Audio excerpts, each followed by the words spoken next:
In sports, it takes a millisecond for something incredibly amazing to happen. If you are not very observant, you could miss such a moment. On today's video, we bring you moments in sports that were not necessarily amazing, but just downright shocking. Here are the most WTF moments in sport. But before we go any further, be sure to hit that subscribe button and turn on post notifications to get more content from this channel. Without further ado, let's jump right in. Kevin Ware's leg shatters on national TV. Born on January 3, 1993, Kevin Douglas Ware Jr. is an American professional basketball player and former player for the University of Louisville. On March 31, 2013, Ware received major media attention when he suffered an open fracture on the tibia of his right leg during an Elite Eight game against Duke Blue Devils. The incident happened as Ware attempted to block a shot and landed awkwardly on his right leg. Ware recovered remarkably quickly from the surgery and was even present as his team won the national championship. Clint Malarchuk got his carotid artery severed. Another WTF moment in sports happened to Canadian retired professional ice hockey goaltender Clint Malarchuk, who played on the National Hockey League between 1981 and 1992. On March 22, 1989, during a game between St. Louis Blues and Buffalo Sabres, Steve Tuttle, a player for the St. Louis Blues, accidentally hit the front side of Malarchuk's neck, severing his carotid artery and partially cutting his jugular vein. It took the incredible expertise and composure of the Sabres trainer, who was a former medic from the Vietnam War, as he put enough pressure on the severed artery to slow down bleeding until the paramedics could get him to the hospital. Even with all these, Malarchuk still lost about a third of the blood in his body. LATRELL Sprewell chokes coach PJ CARLESIMO. Coaches and players are known to hate each other, but they almost never result to violence. Almost. An incident occurred on December 1, 1997, when head coach of the Golden State Warriors was attacked by LATRELL Sprewell during practice. According to reports, CARLESIMO yelled at Sprewell to make fast passes. Sprewell responded that he was not in the mood for criticism and told the coach to keep his distance. And when the coach tried to approach him, Sprewell threatened to kill him and choked him for almost 10 seconds before his teammates and assistant coach pulled Sprewell off. The incident got Sprewell suspended for a total of 68 games and never put on a Warriors uniform again. ANDREAS Escobar killed for scoring own goal in the World Cup.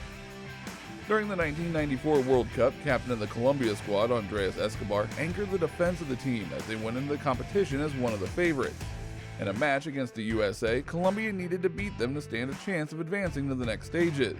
And with 10 minutes on the board until halftime, Escobar unknowingly turned a cross into his own net, which cost Colombia the match. Escobar returned home and was killed outside a nightclub by drug lords who had lost a significant amount of money on the match. Buster Douglas knocks out Mike Tyson. One of the biggest upsets and WTF moments of boxing happened in a fight between Buster Douglas and Mike Tyson.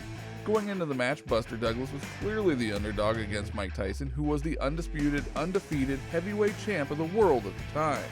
In the 10th round of the match, Buster Douglas, ranked number 7 in the world at the time, hit Tyson with an uppercut, followed by a series of jabs to put him down for the count. And in the process, he earned himself one of boxing's most iconic victories. Crazed fan stabs Monica Seles during a match. Tennis is a sport of passion for both players and fans. In the early 90s, Monica Seles was the top-ranked women's player, having won the French Open, US Open, and Australian Open championship.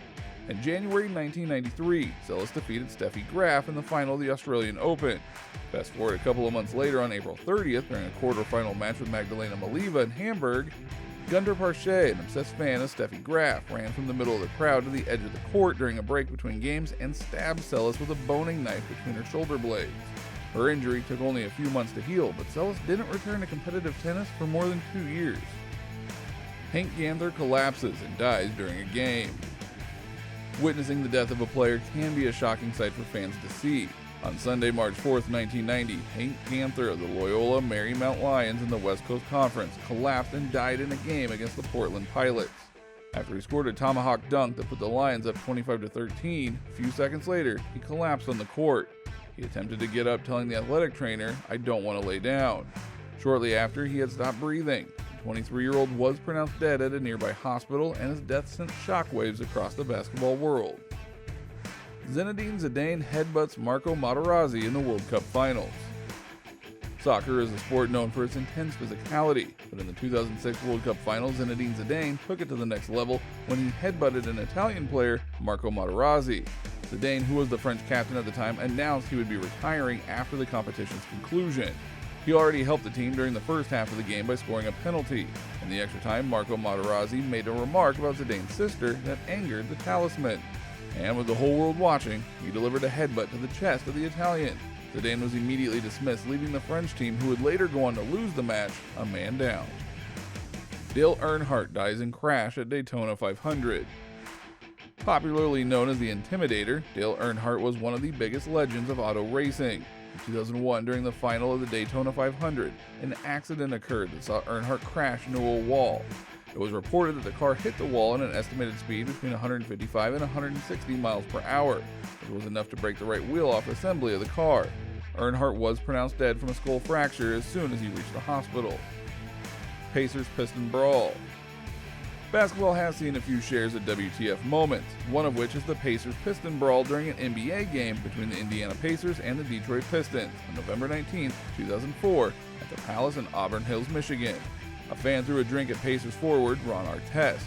Artest immediately charged after the fan, which sparked a massive brawl between fans and players of both teams. After the game, the NBA suspended 9 players for a total of 146 games. 5 players were charged with assault and eventually sentenced to a year of probation and community service. 5 fans also faced with criminal charges and were banned from attending Pistons home games for life. Mike Tyson bites off a piece of Evander Holyfield's ear. On June 28, 1997, Evander Holyfield and Mike Tyson faced off in a match that was later tagged as the Bite Fight. Considered by many as one of the most bizarre fights in boxing history, the heavyweight championship fight saw Mike Tyson bite off part of Holyfield's ear, not once, but twice. Referee Mills Lane allowed the match to continue even with Holyfield missing a chunk of his left ear. Tyson took advantage of this to beat him down. Tyson was later disqualified from the match and lost his boxing license, which was later reinstated. Everton goalie Tim Howard scores 100-yard goal. Goalkeepers play an important role in every football team, but scoring a goal is not one of them. However, former Everton goalkeeper Tim Howard must not have gotten that memo. Howard managed to score from roughly 100 yards away when his kick from inside his own penalty area bounced 30 yards from the goal and went over Bolton keeper Adam Bogdan's head. The goal gave Everton a 1-0 lead, but in the second half, Bolton would eventually go on to win the game 2-1. The goal made Howard the 4th goalie to ever score in an English Premier League game and earned him a memorable WTF moment in sport history. Vince Carter dunks over 7-footer. During the 2000 Sydney Olympics, Vince Carter achieved the greatest dunk of all time, one that even had his opponents cheering for him. The dunk was dubbed by French media as the dunk of death, and it saw Vince jump over 7-footer Frederick Weiss during a preliminary round match involving the USA team and France.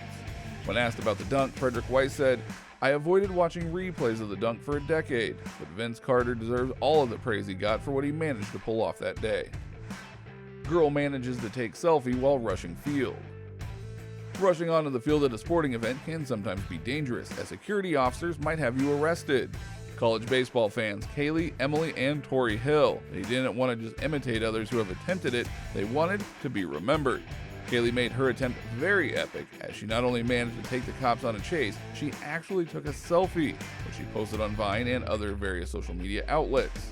The 3 girls were later busted by the cops, but hey, at least they got what they came for. And with that, we have come to the end of the video for today. Which one of these moments left you speechless? Share your thoughts with us in the comment section below, and until next time, stay safe, goodbye.